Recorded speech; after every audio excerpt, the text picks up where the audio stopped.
Menghadapi bulan suci Ramadan ini, Perumda Tirta Musi Palembang memastikan pelayanan air bersih diupayakan tidak mengalami kendala, lantaran tidak ada peningkatan signifikan penggunaan air bersih di tengah masyarakat Palembang. Menghadapi bulan suci Ramadan ini, Perumda Tirta Musi Palembang memastikan pelayanan air bersih diupayakan tidak mengalami kendala. Direktur Teknik Perumda Tirta Musi Palembang Muhammad Alzarudin mengatakan, jika menghadapi Ramadan dan Idul Fitri, rapat persiapan sudah dilakukan. Mengantisipasi pelayanan air bersih tidak terkendala, koordinasi dengan PLN akan dilakukan. Selain itu, untuk pemeliharaan seperti perbaikan pompa jika ada yang rusak akan ditunda hingga selesai Idul Fitri, dan memanfaatkan pompa cadangan agar pengaliran air ke 350.000 lebih pelanggan tidak terganggu.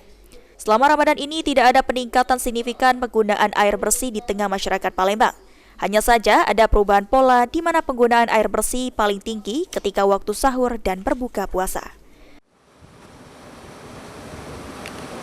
Ini mempersiapkan dari sisi internal dan eksternal.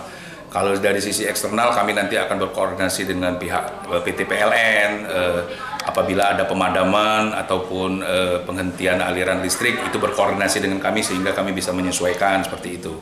Kalau untuk dari sisi internal kami rutin melakukan pemeliharaan seperti tadi disebutkan, misalnya ada perlu perbaikan pompa, kita tunda dulu. Kita juga ada yang cadangannya seperti itu. Jadi kita akan prioritaskan pengaliran kepada pelanggan, jadi jangan sampai ada pekerjaan kita yang mengganggu pengaliran.